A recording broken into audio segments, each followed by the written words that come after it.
একটা নারী কিন্তু ঘরের শক্তি। যতই পুরুষ রোজগার করে আনুক না কেন, ঘরের নারীটা যদি ঠিক না হয় মা, সে সংসার নড়বড় করবে, সে সংসার কোনোদিন ঠিক হবে না। কারণ ঘরের নারী হচ্ছে জগৎজননী মা দুর্গার অংশভূতা। একটা নারী সব পারে, পরিবারটাকে ভক্ত করতে পারি, পরিবারটাকে অভক্ত করতে পারি। যদি বলো কেন, আমার কথা নয়, প্রমাণ দিয়েছে শাস্ত্র। ভালো করে শুনবেন কেমন, আমার মায়েদের চেতনার জন্য বলা। ও মায়েরা, এক ভক্তিমতী নারীর জন্ম হয়েছিল। মন দিয়ে শুনবে কথাটা কেমন। এই নারীটা জন্মের আগে থেকে বাবা এরা প্রসাদ বুঝেছিল। মায়েরা প্রসাদ বুঝি মানে বোঝো তো, যারা ভক্ত হয়েছেন বোঝেন, ভগবানকে দিয়ে খাওয়া। কি গো, ভগবানকে দিয়ে পাচ্ছ তো? এই মা, মেয়েটার জন্ম হয়েছিল, জন্মের আগে থেকে বাবা মা প্রসাদ ভুজি, আর মেয়েটা মাতৃ জঠর থেকে বাবা ভগবানের প্রসাদ পায়। জন্মাবার পর মেয়েটার নাম রেখেছিল সত্যমা। মেয়েটার নাম কি বললাম? সত্য। তা এই সত্যমা এমনই একজন নারী ছিল, ছোটবেলা থেকে সর্বদাই তার খেলাধুলাই ভগবানকে নিয়ে, অন্য কিছু খেলা ছিল না। কিন্তু এমন অদৃষ্টে লেখা ছিল মা, মেয়েটা যখন বিয়ে হলো, বাবা মা দেখাশোনা করে এমন একটা পরিবারে বিয়ে দিল, যে পরিবারটা ছিল বাবা ঘোর নাস্তিক। বাবা নাস্তিক মানে বোঝেন তো, মানে কৃষ্ণ ভজন করে না, একাদশী করে না, হরিবাসরে যায় না, হরিবাসরে যায় না কি ধারে কাছেও যাবে না, ভাগবত আসরে যাবে না, সাধুগুরু বৈষ্ণবকে দেখলে প্রণাম করবে না, মানে খুব নাস্তিক। আর সেই পরিবারে সত্যমার বিয়ে হয়। কিন্তু মেয়েটার চরিত্রটা এমনই একটা ছিল মা, এমন একটা ঘরে গেল, সারাদিন সেই স্বামী আর শাশুড়ি মিলে সকাল থেকে আর রাত্রি পর্যন্ত মা শুধু কাজ করা, মানে হাতে জল আর শুকনো হয় না, সারাদিন কাজ করতেই থাকে। আর সত্যমা শাশুড়ি তো শাশুড়ি নয় মা, সে শ্বাস উড়িয়ে দেবে। কারণ মনে রাখতে হবে, শাশুড়ি মা হবে না, আর বৌমা মেয়ে হবে না। তবে হবে না বলা ভুল, হয়। কোন কোন পরিবারে যদি বাবা মানিয়ে নেওয়ার শক্তিটা তার থাকে, যদি তার ধৈর্য শক্তিটা থাকে, অবশ্যই বৌমা মেয়ে হয় আর শাশুড়িও মা হয়। কিন্তু আজকে সত্যমার শাশুড়ি, সে শাশুড়ি নয়, শাশুড়িয়ে দেয়। মানে এত কঠিন শাসন ছিল, মানে ঘরের বাইরে পা দেওয়া যাবে না, শাশুড়ির অনুমতি ছাড়া কিচ্ছু করা যাবে না। আর কৃষ্ণ নাম তো দূরের কথা, কিন্তু সত্যমা ছোটবেলা থেকেই তো ভজন সাধন নিয়ে থাকতো। মায়েরা, যে মা ছোটবেলা থেকে ভগবানকে ভালোবাসলো, সেই মা যখন 16-17 বছরে বাবা মা বিয়ে দিল, তারপরে কি হঠাৎ করে কৃষ্ণকে ভুলে যাওয়া যায়? কিন্তু কিছুতে শাশুড়ি স্বামী কৃষ্ণ নাম করতে দেয় না। আর দেয় না বলে সত্যমা কি করেছিল জানো? সারাদিন ওই কাজ করে আর মনে মনে ভগবানের নাম করে, কোনদিন মুখ থেকে জোরে প্রকাশ করতে পারে না কৃষ্ণ নাম। একদিন এই সত্যমা কি করেছে, বাসি বাসন গুলো মাজছে, এঁঠো বাসন মাজছে, আর কয়েকজন বৈষ্ণব মিলে বাবা রাস্তা দিয়ে বলা বলি করতে করতে যাচ্ছে। শোনো, আজকের থেকে তো 1 সপ্তাহ এই গ্রামে ভাগবত হবে। আমাদের যাই হোক, অনেক দিনের পরে সৌভাগ্য যে আমরা 1 সপ্তাহ ভাগবত শ্রবণ করতে পারবো। তো রাস্তা দিয়ে গল্প করতে করতে যাচ্ছে, আর সত্যমা কল ধারে বসে এঁঠো বাসন মাজছে, আর বাসন মাজতে মাজতে মার কানে আওয়াজটা গেছে যে আজকে থেকে 1 সপ্তাহ ওদের গ্রামে ভাগবত হবে। যেই না কথাটা কানে গেছে, শক্তমা মনে মনে ভাবছে যাই আজকের আমার শাশুড়ি মার কাছ থেকে আমি একটু অনুমতি চাইবো। কতদিন হয়ে গেল আমি গীতা পাঠ করি না, কতদিন হয়ে গেল আমি সাধু সঙ্গ করি না, কতদিন হয়ে গেল আমি ভাগবত আসরেও যাই না। আজকে আমার শাশুড়ি মার কাছ থেকে অনুমতি নিয়ে আমি একটু ভাগবত শুনতে যাব। তা তাড়াতাড়ি সত্যমা কি করেছে, যা যা কাজ ছিল শাশুড়ি মা দিয়েছে সব কাজ সেরে নিয়েছে। আর সব কাজ সেরে নিয়ে শাশুড়ি মার কাছে মাথায় কাপড়টা দিয়ে গলদেশে বসনে দিয়ে শাশুড়ি মার কাছে হাত জোড়ো করে বলছে, মা আমা একটা কথা বলবো। কি কথা? ভালো করে শোনেন মা। বৌমা কেমন ভাবে কথা বললো, আর শাশুড়ির কথাটা দেখো। ও মামা, এতদিন বিয়ে হয়েছে আমি তো তোমার কাছে কিচ্ছুটি বলিনি কোনোদিন। ও মা, আজকে থেকে আমাদের এই গ্রামে 1 সপ্তাহ ভাগবত হবে।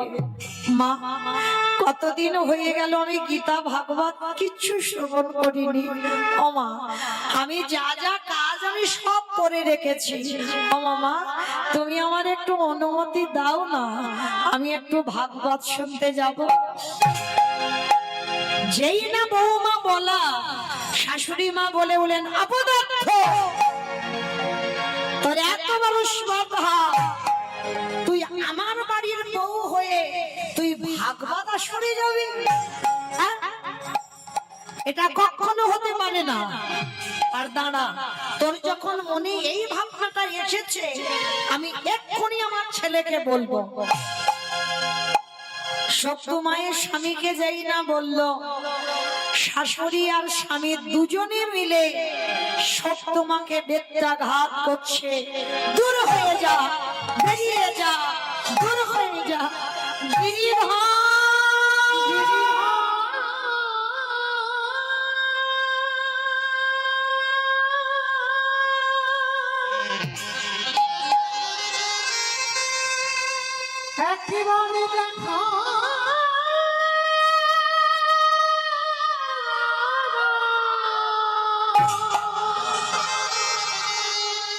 ওগো তুমি নাকি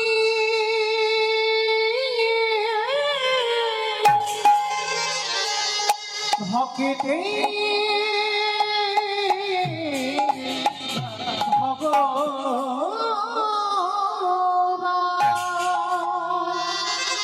এত মারা মেরেছে সত্যমাকে, সারা শরীর থেকে রক্ত ঝরে ঝরে মাটিতে পড়ছে। তবু এত অত্যাচার সহ্য করেও একটা দিন বাপের বাড়িতে বাবা নালিশ জানায় নাই। তার ভগবানের প্রতি বিশ্বাস ছিল, একদিন না একদিন আমি এই পরিবারটাকে কৃষ্ণ ভক্তের পরিবার বানাবো।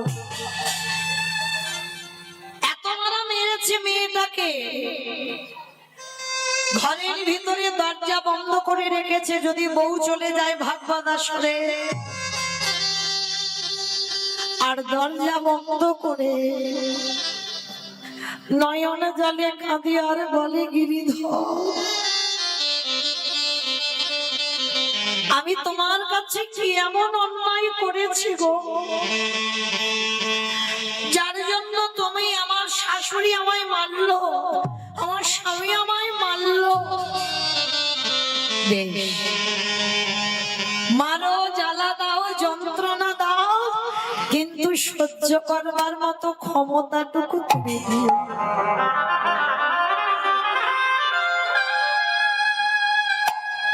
সপ্তমা রাতের অন্ধকারে বসে বসে কাঁদছে। আর মনে রেখো মা, যদি ঠিক ঠিক তোমার চোখের জলে যেদিন ভগবানের কাছে যাবে, আমার ভগবান পৃথিবীর যেখানে থাকুক না কেন, ভক্তের ডাকে ভগবান ছুটে আসতে বাধ্য হয়। তোমার চোখের জল রাত্রিবেলা গিরিধর সহ্য করতে পারলো না। ভগবান কি করেছে জানো? শাশুড়ি মার রূপটা ধারণ করেছে। শাশুড়ি মার রূপটা ধারণ করে দরজায় এসে ধাক্কা দিচ্ছে, বৌমা। কণ্ঠটা শাশুড়ির মতো করেছে ভগবান, বৌমা দরজা খোলো। যেই না শাশুড়ির আওয়াজ পেয়েছে, সত্যমা মনে মনে ভাবছে আবার যদি আমায় মারে। শরীর থেকে রক্ত পড়ছে তো ভালো করে কাপড় দিয়ে ঢেকে দিয়েছি।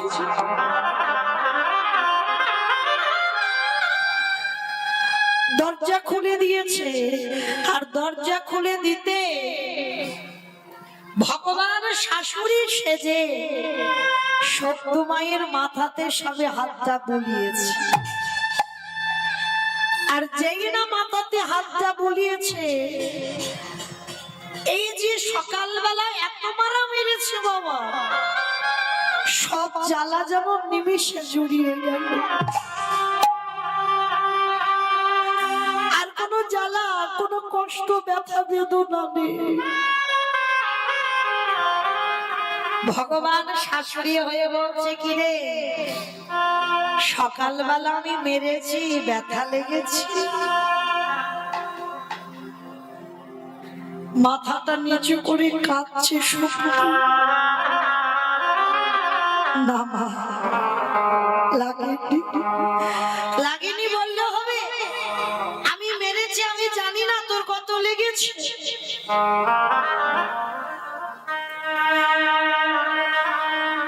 ভগবান শাশুড়ি হয়ে সত্যমাকে হৃদয়ে নিয়ে বলছে, কাঁদিস না, কাঁদিস না। যা যা যা, আমি এক্ষুনি তোকে বলছি, ছেলে তো ঘরে ঘুমাচ্ছি, ছেলে তো জানবে না। যা এক্ষুনি তুই, আমি দরজা খুলে দিচ্ছি, তুই এক্ষুনি চলে যা। একটু বৈষ্ণবদের কাছে গিয়ে তুই একটু ভাগবত শুনে আয়। যেই না অনুমতি পেয়েছে, সত্যমা চমকে উঠেছে। মা, তুমি অনুমতি দিচ্ছ? হ্যাঁ, ছেলে তো ঘরে ঘুমাচ্ছে, ছেলে তো জানে না। এই সময়ে একটু ভাগবতটা শুনে আয়। আর যেই না ভগবান শাশুড়ি হয়ে অনুমতিটা দিয়েছে, সত্যমার মনে বড় আনন্দ। ভগবান শাশুড়ি হয়ে নিজেই দরজা খুলে দিল। আর দরজা খুলে দিতে সত্যমা ছুটতে ছুটতে একেবারে সেই গ্রামের শেষে যেখানে ভাগবত হচ্ছিল, ভাগবত আসরে চলে গেছে। সারা রাত ভাগবত শুনেছে। আর সারা রাত ভাগবত শুনে সকাল যখন হয়ে গেছে, এদিকে গিরিধর মনে মনে করছে, হায় হায় হায় হায়, সকাল হয়ে গেল। শাশুড়ি যদি এবার ঘুম থেকে জেগে যায়, যদি দেখে বৌমা ঘরে নেই, তাহলে ও মেয়ের আর আস্ত রাখবে না। এবার কি করবে ভগবান? এঠো বাসন পড়ে আছে, বাসি ঘর দাবা পড়ে আছে, ঝাঁটা দিতে হবে, বাসি কাপড় জামা পড়ে আছে। কি করবে বা? ভগবান কি করেছে জানো? হরিব, যেই না সকাল হলো, সত্যমা ভাগবত আসরে আছে। আমার গিরিধর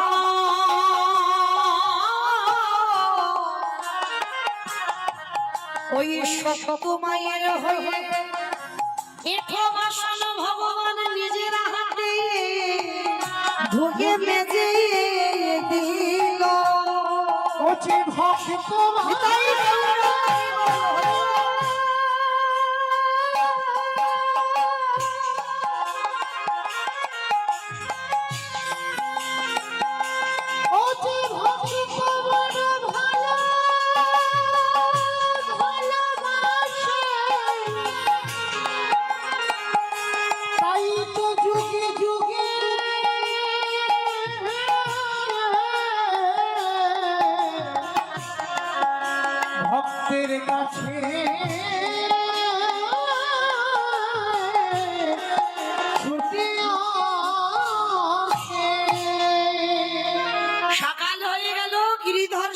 কাজ সেরে রেখেছে।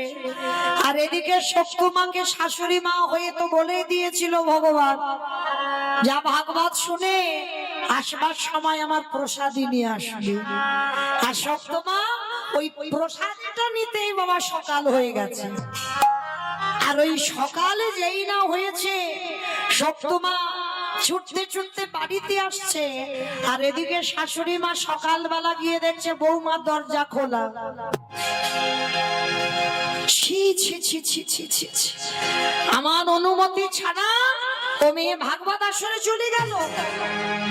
ছেলেকে রেখেছে, ছেলেকে সব নালিশ জানালো।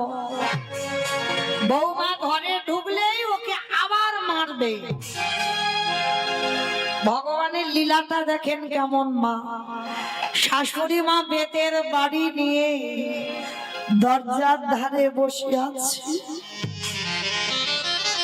আর এদিকে শক্তিমা তো জানে না, সে তো শাশুড়ির অনুমতি নিয়ে গেছে। সে কি জানে যে ভগবান শাশুড়ি হয়েছিল? সে তো ধরতে পারেনি, চিনতে পারেনি। এইবার যেই না দরজায় এসেছে, আর এসেই প্রথমে শাশুড়ি মাকে প্রণাম করে প্রসাদটা নিয়ে বলছে, ও মা, মা জানো আজ আমি সারা রাত খুব কীর্তন শুনেছি, অনেক নেচেছি, অনেক গেয়েছি, অনেক সাধুগুরু বৈষ্ণবদের সঙ্গ করেছি। আর মা, তুমি বলেছিলে না তোমার জন্য প্রসাদী আনতে, ওই জন্য একটু দেরি হয়ে গেল। এই নাও, তোমার জন্য আমি প্রসাদী এনেছি। শাশুড়ি মা অবাক হয়ে গেল, এত বড় মিথ্যা!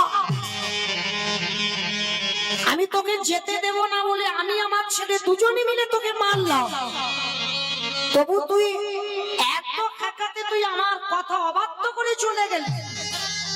মা, এটা কি বলছো? তুমি তো আমাকে অনুমতি দিয়েছো, তোমার অনুমতি পেয়ে তো তবে আমি গেছি। মিথ্যা কথা, আমি তোকে অনুমতি দিইনি।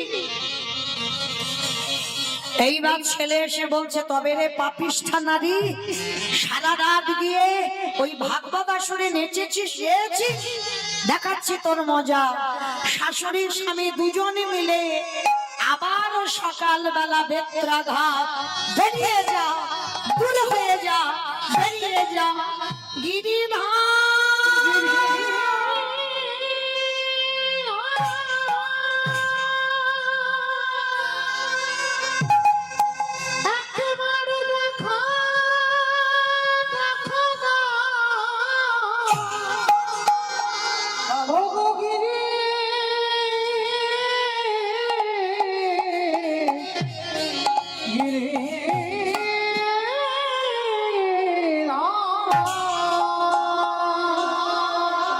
দাঁড়িয়ে দাঁড়িয়ে মার খাচ্ছে মেয়েটা। একদিকে স্বামী মারছে, একদিকে শাশুড়ি মা মারছে। আর মেয়েটা দাঁড়িয়ে দাঁড়িয়ে মার খাচ্ছে, বলছে, গিরিধাম, আমি সব বুঝতে পারলাম। তার মানে কাল রাত্রিবেলা আমি কেঁদেছিলাম বলে তুমি আমার শাশুড়ির রূপ ধরে তুমি আমার অনুমতি দিয়েছো। হে গিরিধাম,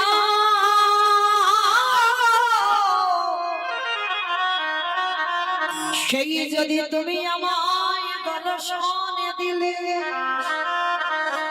একেবারে কৃপা করে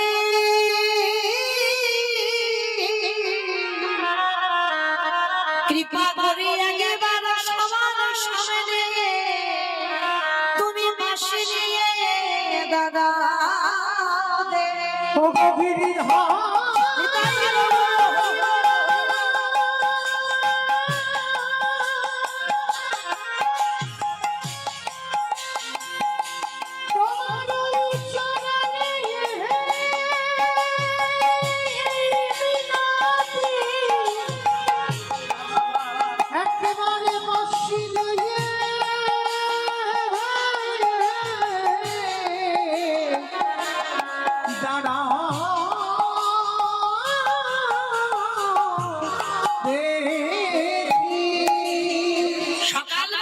শাশুড়ি মা বৌমার চুলের মুষ্টিটাকে ধরেছে।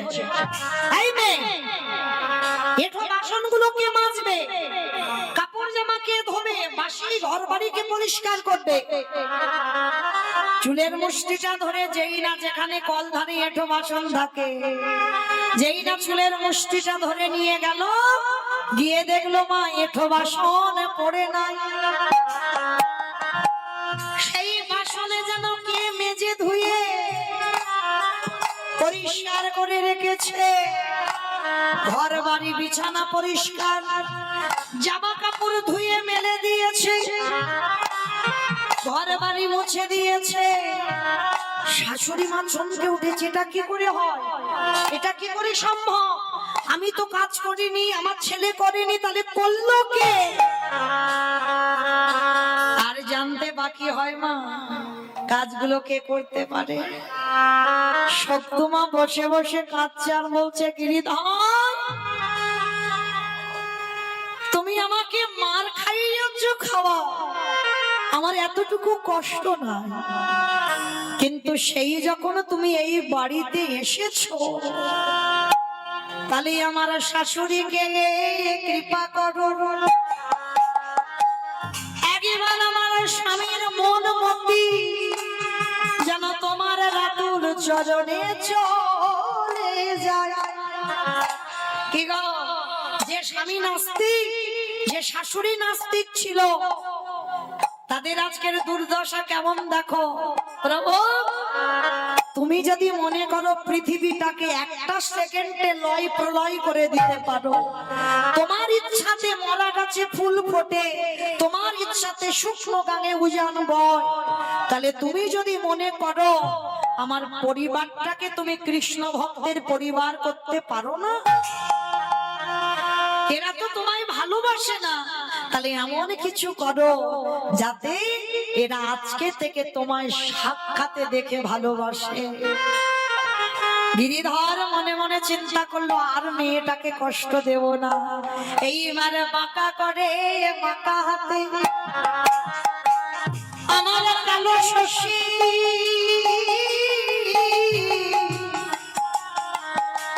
ওই তোমার শ্বশুর ঘরে এসে মোরে হাতে নিয়ে দাদা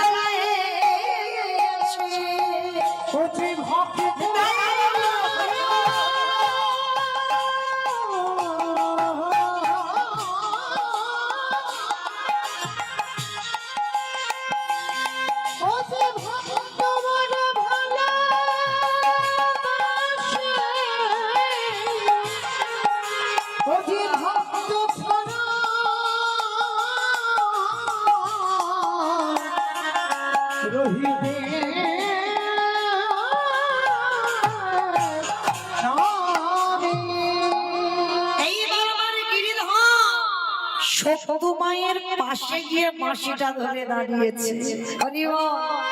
ঠিক যেমন মীরার গিরিধর ছিল, সেইভাবে যেই না দাঁড়িয়েছে, শাশুড়ি স্বামী দর্শন করে চমকে উঠেছে। এটা কি করে সম্ভব? আমরা জানতাম আমাদের বৌমা কৃষ্ণ ভজন করে,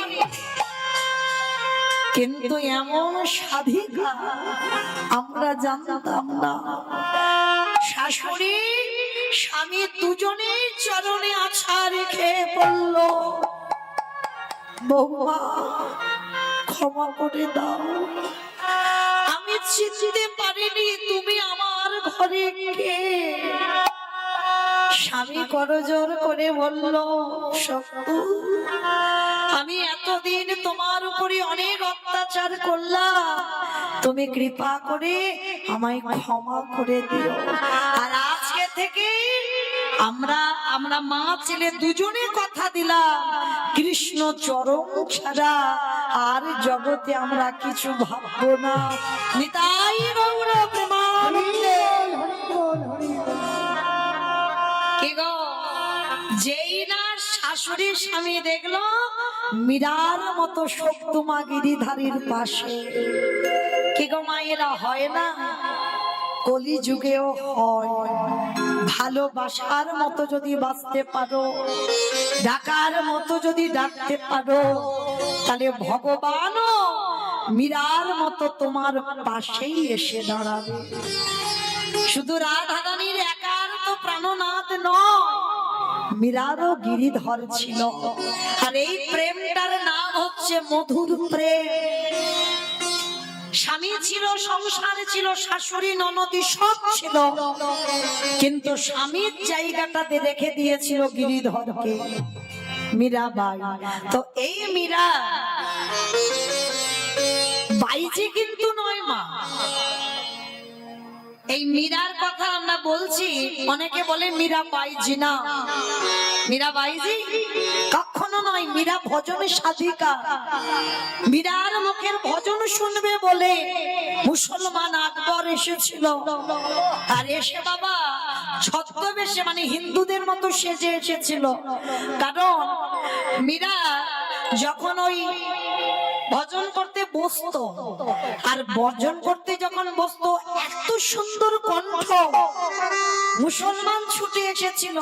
কিন্তু মুসলমান তো মন্দিরে ঢুকতে পারবে না, সাধুর বেশ ধরে এসেছিল। আর গান শুনে যখন ভালো লাগলো, আকবরের গলা থেকে স্বর্ণহার, আকবরের নাম লেখা লকেট ছিল, সেইটা সমেত মীরার গলায় দিল। শামে তেরে বনশি কানহাইয়া তেরে বনশি পুকারে রাধা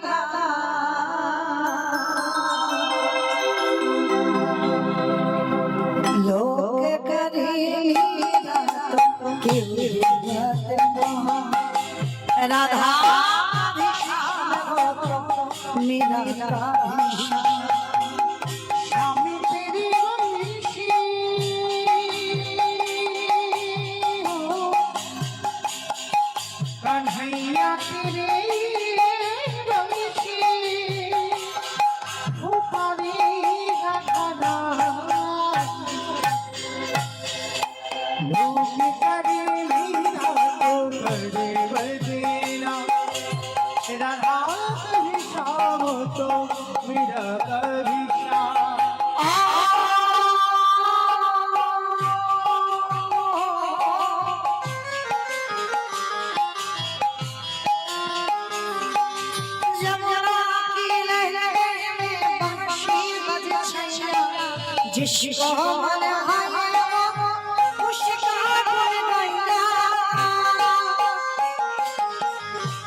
বাইজির সঙ্গে তুলনা করা হয়েছিল কেন? এই মীরা লোক লজ্জার ভয় করেনি কেন? এর পূর্ব জন্মে একটা কাহিনী আছে, যে কাহিনীর জন্য আজকে লোক লজ্জার ভয় ছিল না। ও বলতে গেলে আজকে সারা রাতে ফুরাবে না, বলবো আবার কোনো একটা দিন হবে, সেদিন দেখা সেদিন বলবো। তো চলেন তাহলে মায়েরা, কি বুঝলাম? সংসার শোকের হয় রমণী গুণী। তাহলে রমণী যদি হতে হয়, ও তাহলে এই রকম রমণী হতে হবে মা। যেমন সত্য মা, দেখো পরিবারটাকে কোন জায়গায় দাঁড় করালো, তাহলে আমরাও কি পারি না? যে যত বড় ধনী হোক না কেন, যার যত টাকা থাকুক না কেন, যার যত অর্থ থাকুক না কেন, কেউ যদি বাবা সোনার পালঙ্কে ঘুমায়, কেউ যদি টাকার বিছানায়ও ঘুমায়, যত অট্টালিকা বানাও না কেন, শেষের দিনে তোমার সঙ্গী কিন্তু কেউ হবে না। যখন আলেকজান্ডার মরে যায় বাবা, মরার আগে বলে গিয়েছিল, যখন আমার দেহটা কফিনের বাক্সে করে নিয়ে যাবে, আমার হাত দুটো ওই বাক্সের বাইরে একটু বের করে দিও। প্রশ্ন করেছিল, কেন বের করে দেব? কফিনের বাক্সে যদি কাউকে নিয়ে যাওয়া হয় বাবা, সব দেহটা তো ভিতরে থাকে, কিন্তু আলেকজান্ডার বলেছিল আমার দুটো হাত বের করে দেবে। কেন? আলেকজান্ডার মরার আগে জগৎকে দেখাতে চেয়েছে, বোঝাতে চেয়েছে, দেখো আমি আলেকজান্ডারের মতো ব্যক্তি, আমার কোনো কিছু অভাব ছিল না, কিন্তু হাত দুটো কফিনের বাক্সের বাইরে কেন? ভালো করে আমার হাতের দিকে তাকিয়ে দেখো, যেদিন এসেছিলাম সেদিন পরনে আমার একটা সুতোও ছিল না, আর যেদিন ভব ছেড়ে চলে যাচ্ছি সেদিনও আমার হাতে কিছু নেই। তাহলে এলে খালি হাতে, যাচ্ছ তুমি খালি হাতে, তাহলে কিসের জন্য বাবা এত আমার আমার আমার আমার আমার? মনে রাখতে হবে বাবা, যে যতই বলি না কেন, ছেলে আমার, মেয়ে আমার, জায়গায় আমার, জমি আমার, বিষয় আমার, যতই আমারে আমারে করো না কেন, বাঁশি যদি বেজে যায় পড়ে থাকবে সরকারি খামার। এসেছো একা, তুমি যাবে একা। যেদিন এসেছিলে মা, জগতে কেউ কেউ ছিল না, আর যেদিন ধরা থেকে চলে যাবে সেদিনও কেউ থাকবে না। তাহলে সাথে যাবে কি? আমার কর্মফল। মানে কর্মফল মানে কতদিন তুমি সৎ কর্মে যুক্ত ছিলে, কতদিন তুমি ধর্মটাকে আঁকড়ে ধরেছিলে, কতদিন সাধু সঙ্গ করেছ, কতদিন হরিবাসরে বসেছ, কতদিন ভাগবত আসরে বসেছ, কতদিন যাবত তুমি একাদশীর উপবাস করছো। এই ভালো ভালো কর্মগুলো আমাদের সাথে যাবে। তবে মা, আমি মৌমিতা আর একটা গ্যারান্টি দিতে পারি, আর একজন আমাদের সাথে যাবে, সেটা আমার গ্যারান্টি, ও যাবে।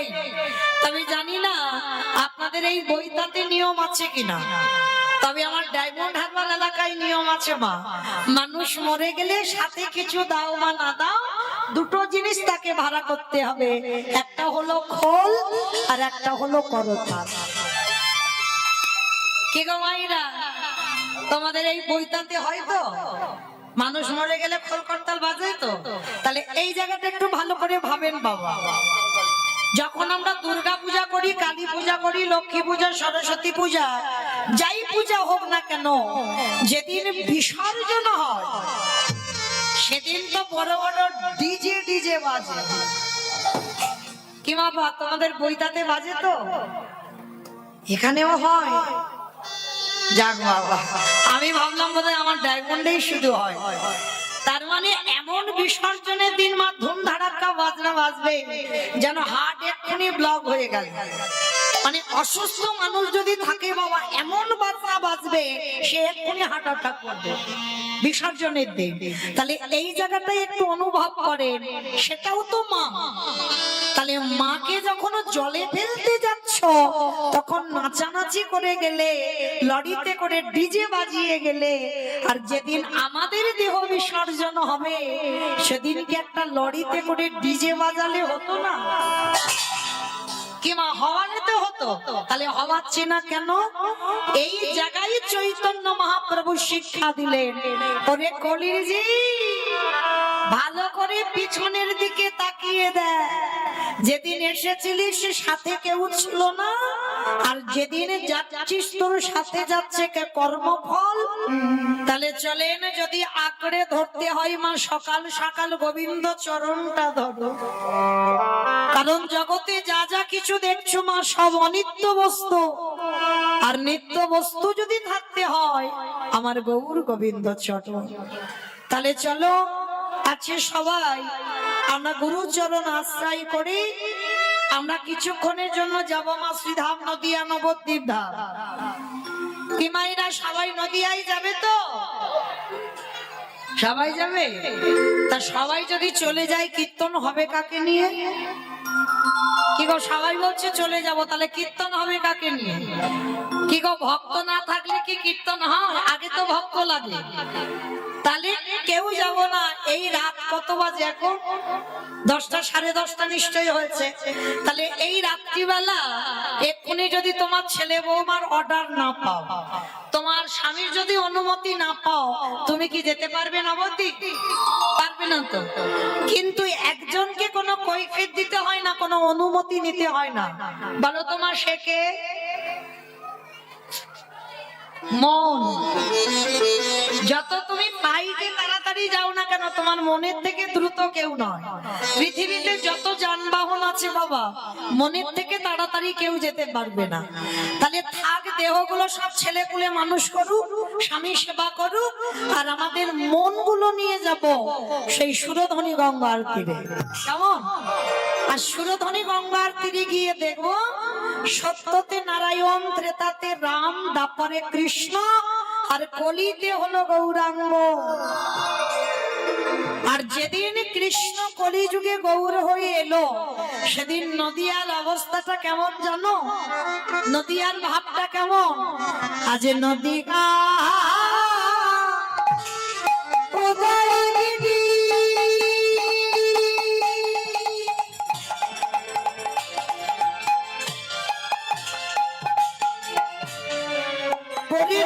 চন্দ্র গৌর হরি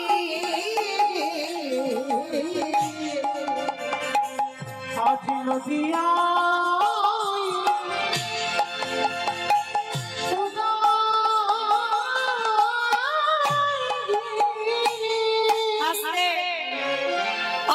কীর্তন শুনতে গেলে তোমার ভগবানের জন্য একটু কাজ করতে হয়। কাজগুলো কি কি জানো তো? আচ্ছা আগে বলো, তোমার চিনতে টিনতে অসুবিধা হচ্ছে না তো? অসুবিধা হচ্ছে না? মনে পড়ছে তো? 1 বছর আগে আমার ডাক্তারবাবু এনেছিল, আবার এনেছে। তাহলে 1 বছর আগে আমার রিহার্সাল দেওয়া আছে। কীর্তন শুনতে গেলে ভগবানের জন্য 3টে কাজ করতে হবে: শঙ্করধ্বনি, উলুধ্বনি, আর যাদের যাদের হাতগুলো এসেছে, যারা বাড়িতে রেখে এসেছো বলবো না, যাদের হাত হরিবাসরে এসেছে, কি মাইরা সবার হাত আছে তো? যাদের যাদের আছে কই একবার দেখিয়ে দাও। আমাকে নয়, আমার ভগবানকে। নিতাই গৌর প্রেমানন্দে হরি বল, হরি বল।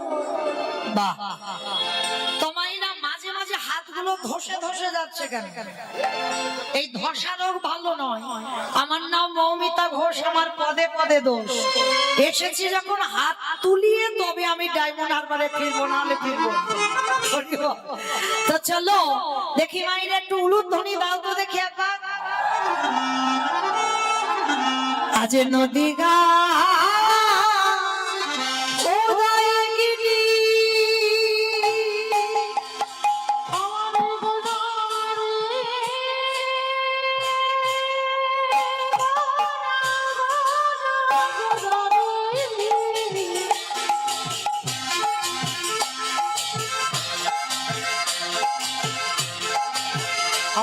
গোড়া গোড়া গোড়া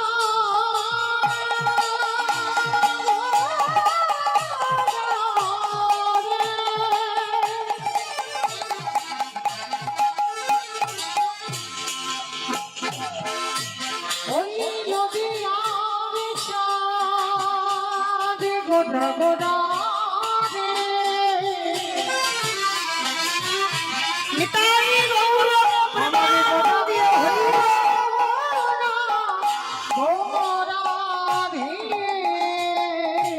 নদী নদী গায় ও গিরি আজ পূর্ণ চন্দ্র আমার গৌর হরি কৃপা করি হইল উদার কৃপা করে হইল আজ কৃপা করে হইল ওই না সোনার নদিয়া গৌর দয়া মালা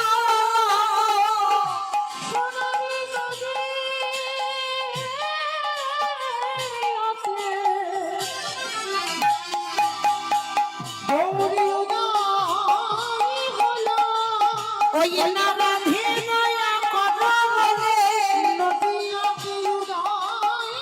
এই কলির জীবী উদ্ধারিতে মুখে হবি হবি হবি বলে নিতাই গৌর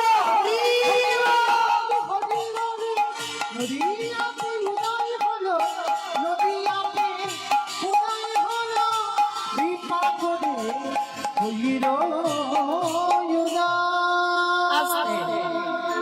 নদিয়ার মাটিতে ব্রজেন্দ্র নন্দন কৃষ্ণ কলিতে গৌর হলো। মায়ের নাম কি? শচী ঠাকুরানী, আর বাবার নাম হলো জগন্নাথ মিশ্র। আচ্ছা বাবা, এবার যারা যারা কীর্তন শোনেন বা শাস্ত্র জ্ঞানী বা তত্ত্ব জ্ঞানী, যারা বহু জায়গায় কীর্তন শোনেন, এই ভগবানকে বলা হয় সচিদানন্দন। কেন? মায়ের নাম ছিল শচী ঠাকুরানী, ওই জন্য মার নাম অনুসারে ছেলেকে বলা হয় সচিদানন্দন। আর বাবার নাম জগন্নাথ মিশ্র, ওই জন্য বাবার নাম অনুসারে ছেলেকে বলা হয় জগদানন্দ। আচ্ছা, এইবার আপনারা যারা কীর্তন শোনেন বা বোঝেন, বলেন তো আমার ভগবানকে সচিদানন্দন বলি না জগদানন্দন বেশি পরিচিত হয়েছে? সচিদানন্দন। বেশ, জগদানন্দন কিন্তু কেউ বলে না, সব বলে সচিদানন্দন। কিন্তু বাবা এই জায়গাটায় সবাইকে ভাবতে হবে। কেন? ভগবান তিনি তো কলিযুগের মহাপ্রভু, কলিযুগের ভগবান। তাহলে কলিযুগের ভগবান হয়ে তিনি আজকের মায়ের পরিচয়ে পরিচিত হলো। আর কি হয়েছে? আর আপনারা আমরা সবাই কলির সন্তান হয়ে আমরা কেন বাবার পরিচয়ে পরিচিত হচ্ছে? দেখবেন বাবা, কোথাও গেলে যে মা দিল ব্যথা সে মা রইল কোথা, কথায় বলে না? যেখানে যাও না কেন, যদি একটা বাচ্চা হারিয়েও যায়, সবার আগে কি কেউ বলবে এ বাবা তোর মার নাম কি? সবার আগে বলবে তোর বাবার নাম কি? আর যে বাবার নাম বলতে পারবে না বাবা, সমাজ তাকে কত গালিগালাজ করবে। যেখানে যাও না কেন তোমাকে তোমার বাবার নামটা লিখতে হবে। কিন্তু এই জায়গায় চৈতন্য মহাপ্রভু তিনি মায়ের পরিচয়ে পরিচিত হলো, আর আপনারা আমরা কলির মানুষ হয়ে সবাই বাবার পরিচয়ে গেলাম কেন? এইটা জানতে গেলে বাবা একটা কথা শুনতে হবে, তাহলে বুঝতে পারবে। তবে মন দিয়ে শুনতে হবে, তবে অনুভব করতে পারবেন কেন ভগবান আমাদের বেলা বাবাকে জায়গা দিল আর নিজের বেলা মায়ের জায়গাটা দিল। কেন? শোনো মায়েরা ভালো করে। কেমন? একটা একটা ছোট্ট বাচ্চাকে ফেলে বাবা চলে গেছে কাজে, 1 বছর পর পর বাড়িতে আসে। আর মা কি করেছে, সারাদিন সংসারের খাটুনি খেটে ওই ছেলেটাকে দিনে দিনে বড় করছে। বাবা কিন্তু কোনো কাজ করছে না, বাবা তো কর্মে চলে গেছে, টাকা পাঠায়, মা ছেলেটাকে মানুষ করে। কিন্তু ছেলে যখন একটু বড় হয়েছে, হঠাৎ বাবা একদিন বাড়িতে আসছে, আর ওই ছোট্ট বাচ্চাটা ধুলো কাদা বালি মেখে আছে। সেই অবস্থাতে খেলতে খেলতে দেখে না তার বাবা বাড়িতে আসছে, আর সেই খেলা ধুলো কাদা বালি অবস্থায় ছুটে গেছে, মানে আনন্দে বাবা ফিরছে তো অনেক দিন পর। তা বাবা ফিরছে বলে ছেলেটা ছুটে গিয়ে বাবার কোমরটাকে সবে জড়িয়ে ধরতে,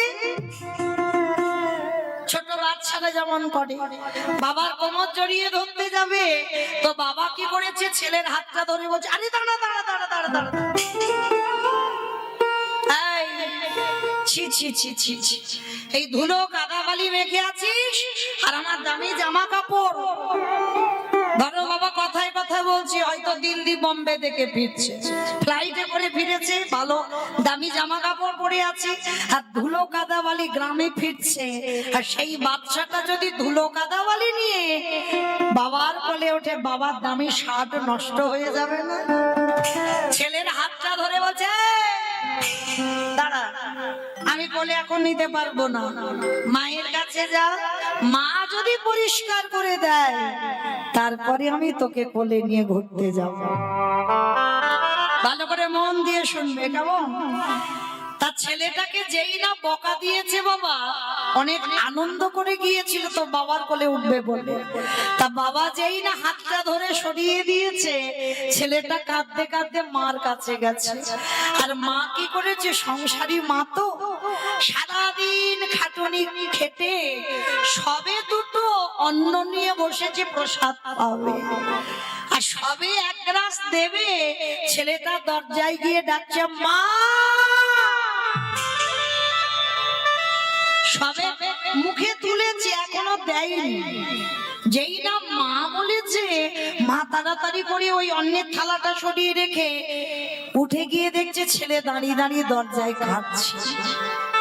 আই বাবা, কাঁদছিস কেন? বন্ধুরা মেরেছে বুঝি, নাকি মারামারি করেছিস, ঝগড়া করেছিস, ওই জন্য কান্নাকাটি করছিস? ও তো খেলতে গেলে লাগবে, খেলতে গেলে মারামারি হবে, তা কাঁদছিস কেন? ছেলেটা মাথা নিচু করে বলছে, ও মামা, বাবা বাড়িতে আসছে। বাবা আসছে? তাই এ তো আনন্দের কথা, তা তুই দাঁড়িয়ে দাঁড়িয়ে কাঁদছিস কেন? জানো মা, আমি একটু আনন্দ করি, আমার বন্ধুদের বাবার কোলে, কত বন্ধুরা কোলে চড়ে যায়, আমি একটু আদর করে বাবার কোলে উঠতে গেলাম, বাবা মানা হাত ধরে বললে, আমার দামি জামা কাপড় নষ্ট হবে, মার কাছে যা, পরিষ্কার হ, তারপরে তোকে কোলে নিয়ে যাব।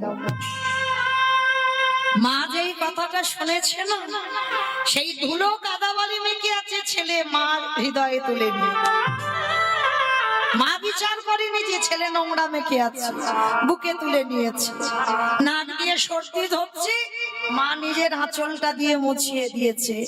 আর মুছিয়ে দিয়ে মায়ের কিন্তু খাওয়া হলো না, সে খাওয়ার থালাটা ফেলে রেখেছে। ছেলের হাত মুখ ধুইয়ে, ভালো জামা কাপড় পরিয়ে, কপালে একটা বড় করে কাজলের টিপ দিয়ে, পাউডার মাখিয়ে দিয়ে, এইবার ছেলেটাকে কোলে নিয়ে স্বামী ফিরেছে। স্বামীর কাছে গিয়ে বলছে, কি গো, ছেলেটা একটু আদর করে কোলে উঠতে গেল না, উনি বলে বড় কষ্ট পেয়েছে। যাও, তোমার সঙ্গে আমি পরে কথা বলবো, আগে ছেলেটাকে নিয়ে একটু গ্রামে ঘুরে এসো, তারপরে কথা হবে। মা পরিষ্কার করে যেই বাবার কোলে দিল, বাবা বাচ্চাটাকে কোলে করে নিয়ে ঘুরতে বেরিয়ে গেল। তত্ত্ব কি বললো? যারা শুনছেন, যারা অনুভব করছেন, কীর্তন মানে শুধু উপর থেকে গেলে হবে না বাবা, কীর্তন মানে নারকেল। কি গো, নারকেল দেখেছো মা? বাইরে একটা খোসা, খোসাটাকে ছাড়াবে, নারকেল পাবে? স্বাদ পাবে? ও বাবা, বাইরের থেকে ভিতরে আরো বেশি কঠিন। সে নারকেলটাকে ফাটাতে হবে, তবে যদি শ্বাসটা টেনে বের করে খেতে পারো তবে তুমি স্বাদ পাবে। এই কীর্তন জিনিসটা এইরকম, যারা শুনলে অনুভব কি কিছু করেছেন?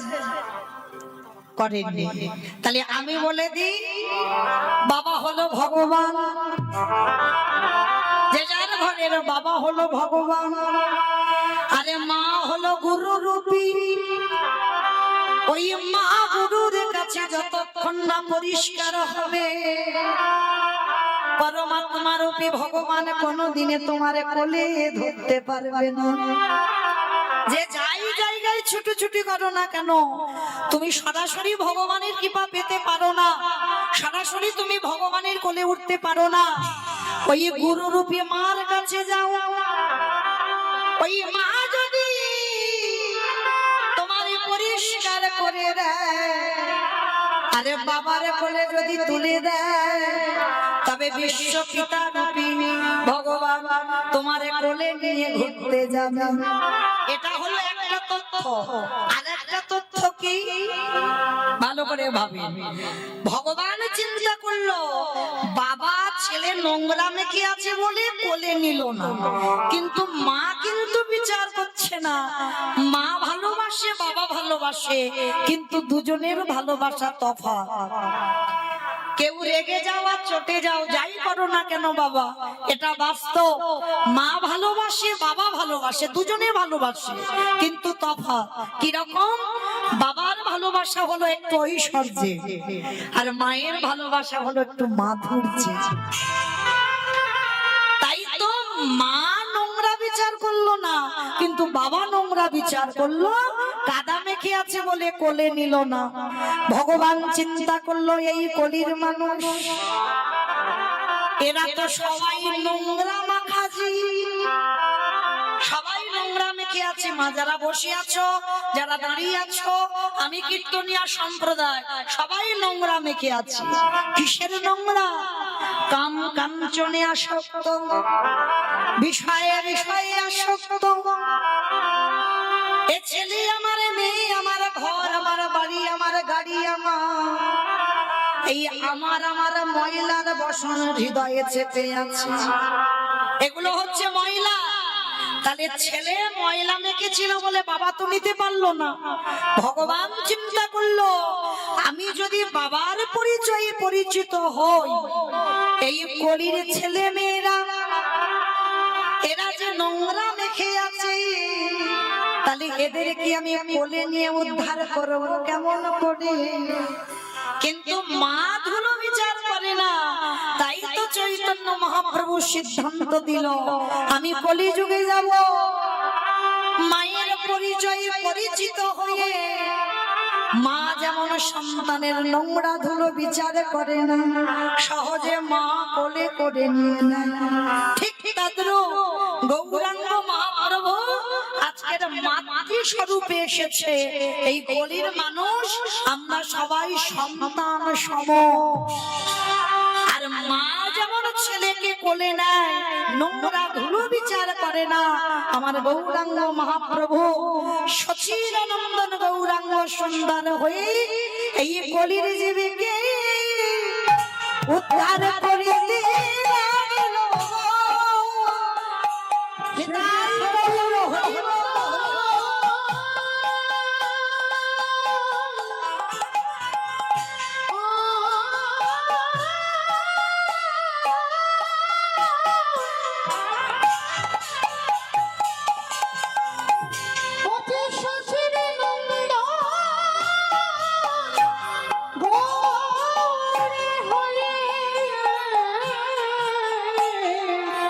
এই কলি জীবকে